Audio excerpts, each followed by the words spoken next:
Yeah, today I got a special treat for you guys. I've got this beautiful Japanese sword here I want to showcase.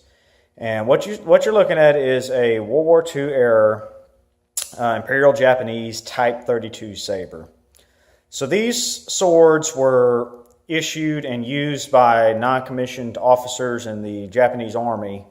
As far as my research shows, they were put into service, this model, in 1899, and they were used all the way to the end of World War II, so basically late 1945. These things are very collectible. They were very desirable. They're not that common. I mean, you do see them probably more so of these than you do of the officer swords, which are more in the katana style. But these here were very desirable, particularly for troops as war trophies. And in fact, this sword here that you're looking at was actually a war trophy that was taken home. So I wanted to kind of just show you this sword. This one here is in incredible shape, immaculate condition. Let me get my camera to focus here for you guys so you can see the hilt detail. Just a awesome sword. I mean, look at that bluing still on the handguard here. Just beautiful bluing. Impeccable Japanese sword quality.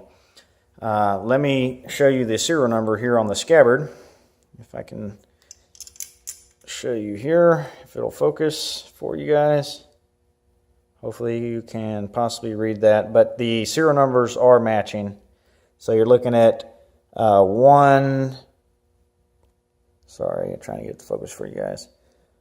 104956. And then also on the blade, you'll see down here, and I got to be careful because these things are still sharp. You'll see 104956. So you can see how this operates. The sword fits perfectly into the scabbard. Just with a really satisfying click. You can see how that operates there with that little lock that you're able to push with your thumb, and when you push it out, you're able to, draw the sword out of the scabbard. You can see the impeccable brass construction there. I don't know the actual terms of that. Some of you guys might be more familiar with Japanese swords, and you'll know the proper terms. But I do know, of course, that's the handguard, which is, this is steel, and it's blued, very pretty. You can probably make out, hopefully, right in here, if I can get it to focus, it'll show you the Japanese symbols. Hopefully you can make some of those out. Really cool. So there's some markings there on the handguard. There's also a proof mark here on this side of the blade, right down in here, which I'm not sure what that stands for, but there's a little marking there. And I'm sure there's some other markings that I'm not aware of. But I really like that the grip is just very comfortable. I mean, it's really a quality sword. This one, like I mentioned before, is just in immaculate condition. You can see the scabbard. Just still has the beautiful patina on it. It hasn't been polished. It has some rust on it, but it's been well preserved. You can see some wear marks here. I guess that's some brass possibly coming through the finish. But what an awesome sword. I mean, just typical. Let me go ahead and get the sword completely out so you can see the shape of the blade.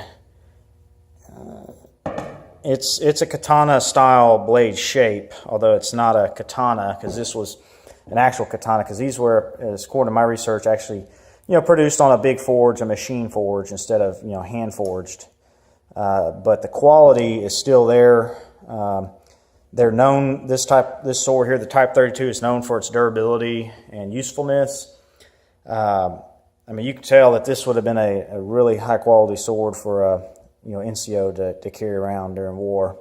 And you can see why our troops obviously were afraid of this as well as wanted this if they came across one on the battlefield as a trophy. This Type 32 would have been very desirable, one of the most desirable trophies you could take home. Also rifles were also desirable, some flags and stuff like that. But the swords were pretty much the top wanted item for the troops, the U.S. troops, British troops, Australian troops, whoever they're fighting the Japanese over there. They love taking these home. So this is just a true treasure. I just wanted to kind of show you guys this amazing sword. Look how good a shape that blade is. It's in pristine shape here. This thing is museum quality, and what a cool piece. What an awesome piece of history, guys. So I hope you guys enjoyed this. I wish I had more information on some of these swords. There's just not a lot out there on them. But I just wanted to showcase this quick video here to let you guys take a look at something that I think is super cool. I love samurai stuff, so when you get an actual Japanese, katana style blade, that's not one of those piece of junk made in Chinese ones that you see all the time. To me, that's very cool, so I wanted to show you guys that. So hopefully you enjoyed this. If you got any comments or if you have more information about this type of sword, please feel free to post down below. I would love to hear some more information on this if you guys have it. I've kind of said what I know, but I know I'm missing a large portion of details of this. Just also for reference, blade length on this, I believe, came out to around 30 inches. About 30, looks like just over 30 inches. So, but what a great military collectible item here. Hopefully you enjoy this. Take care, guys.